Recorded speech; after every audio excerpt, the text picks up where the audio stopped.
है किस तरफ है राजलक्ष्मी? हाँ, जय Jagannath. My name is Rajalakshmi Acharya. I am from Odisha Adarsh Vidyalaya, Jokidola, Banki, Cuttack. Sir, my question is, it is easy to say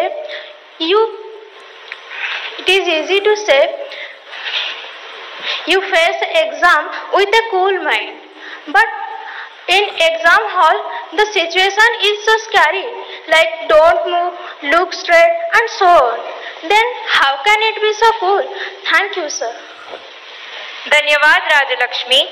प्रधानमंत्री जी, अद्रिता, तैफूर और राजलक्ष्मी और इनके जैसे अनेक विद्यार्थियों द्वारा परीक्षा पे चर्चा के पिछले सभी संस्करणों में प्राय ये प्रश्न पूछा जाता रहा है और अब भी ये प्रश्न कुछ विद्यार्थियों के चिंता का कारण बना हुआ है कि वे परीक्षा के दौरान होने वाले तनाव का सामना कैसे करें.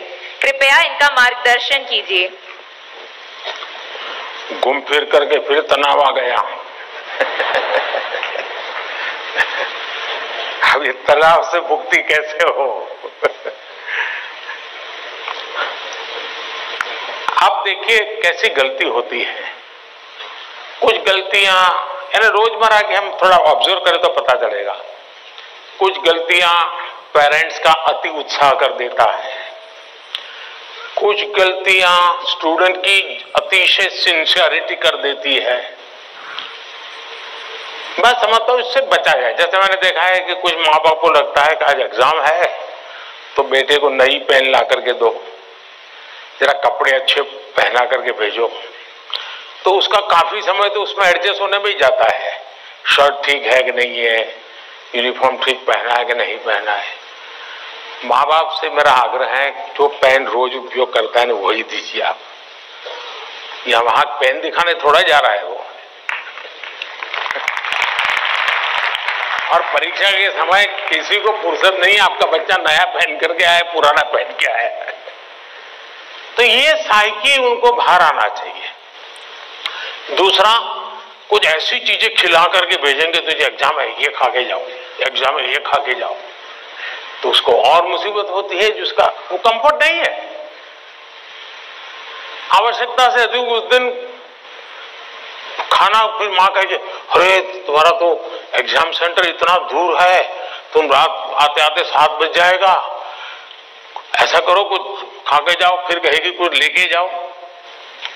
उसको वो रजिस्ट करने लगता है, नहीं मैं नहीं ले जाऊंगा. वहीं से तनाव शुरू हो जाता है, घर से निकलने से पहले हो जाता है. तो मेरी सभी पेरेंट्स से अपेक्षा है और मेरा सुझाव है कि आप उसको अपनी मस्ती में जीने दीजिए. एग्जाम देने जा रहा है तो उत्साह उमंग के साथ चला जाए. बस जो उसकी रोजमर्रा की आदत है वैसा ही रहे वो. फिर जो सिंसियर स्टूडेंट है उनका प्रॉब्लम क्या होता है, दरवाजे तक किताब छोड़ते नहीं, दरवाजे तक. अब आप अचानक इस प्रकार से इवन रेलवे स्टेशन पर भी जाते हैं ना, तो कभी ट्रेन की एंट्री और आपकी एंट्री ऐसा होता है क्या? आप 5-10 मिनट पहले जाते हैं, प्लेटफॉर्म पर खड़े रहते हैं, कहाँ आपका डिब्बा आएगा उसका अनुमान लगाते हैं, फिर उस जगह पे जाते हैं, फिर सोचते हैं कि पहले कौन सा लगेज अंदर ले जाऊंगा, फिर कौन सा. यानी मन आपका तुरंत अपने आप को ट्रेन आने से पहले ही सेट करने लग जाता है. वैसे ही आपका जो एग्जामिनेशन हॉल है, हो सकता है वो सुबह से आपके लिए खोल के नहीं रखेंगे, लेकिन 10-15 मिनट पहले तो अलाउ कर ही देते हैं. तो आराम से जैसे ही खुले अंदर पहुंच जाइए और आराम से बैठिए मस्ती से. जरा पुरानी कोई हंसी मजाक की चीजें हैं तो उसको जरा याद कर लीजिए, और दोस्ती बगल में तो एक आध चुटकुला सुना दीजिए. हंसी मजाक में पल 5-10 मिनट बिता दीजिए. कुछ नहीं है जान पाने, कम से कम एक डीप ब्रीथिंग करिए, बहुत गहरा सांस लीजिए, धीरे धीरे 8-10 मिनट खुद के लिए जिए. आप खुद में खो जाइए, एग्जाम से बाहर निकल जाएंगे. और फिर जब आपके हाथ में क्वेश्चन पेपर आएगा तो आप कंफर्ट होगे। वरना क्या होता है, वो आया कि नहीं, वो देखा कि नहीं, वो कैसा है, पढ़ा नहीं, टीचर कहाँ दिखता है, सीसीटीवी कैमरा है। अरे आपका क्या काम है जी, सीसीटीवी कैमरा किसी भी कोने पर पड़ा है, तेरा क्या लेना देना है जी। हम इन्हीं चीजों में लटके रहते हैं जी, और वही बिना कारण हमारी शक्ति समय वेस्ट करता है। हमने खुद में ही खोए रहना चाहिए। और जैसा ही क्वेश्चन पेपर आ जाए तो कभी कभी तो आपने देखा होगा कि अगर आप फर्स्ट बेंच पर आपका नंबर आया है, लेकिन क्वेश्चन पेपर वो पीछे से बांटना शुरू करता है, तो आपका दिमाग फटकता है। देखिए मेरे से तो 5 मिनट पहले उसको मिलेगा, मुझे 5 मिनट बाद में मिलेगा। ऐसा ही होता है ना, ऐसा होता है ना।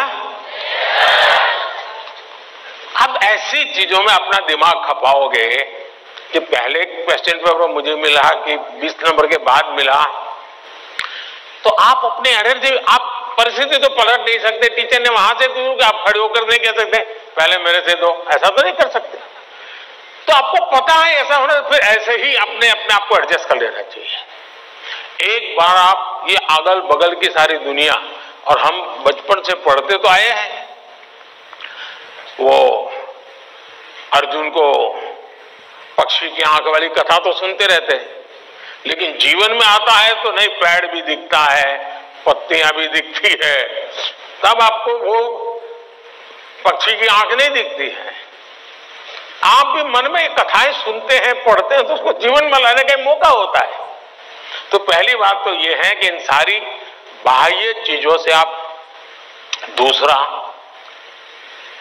परीक्षा में घबराहट का कभी कारण ये होता है, कभी लगता है समय कम पड़ गया, कभी लगता है कि अच्छा होता मैं वो क्वेश्चन पहले कर लेता।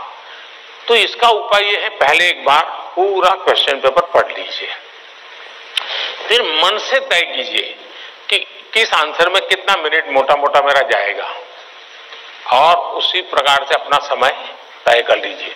अब खाना खाते हैं, आप खाने के लिए बैठते हैं, तो घड़ी देख करके थोड़े खाते, भाई 20 मिनट में खाना खाना है, तो खाते खाते आदत हो ही जाती है, हाँ भैया इतने में 20 मिनट भी हो गया और खाना भी हो गया।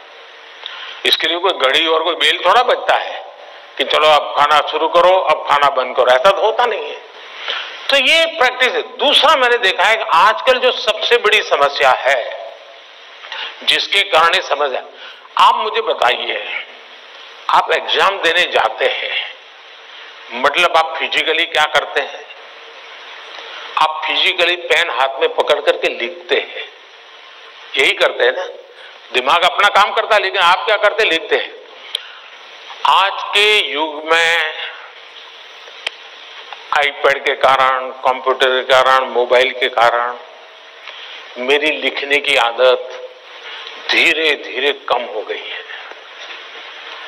जबकि एग्जाम में लिखना होता है, इसका मतलब हुआ कि मुझे अगर एग्जाम के लिए तैयार करना है तो मुझे अपने आप को लिखने के लिए भी तैयार करना है।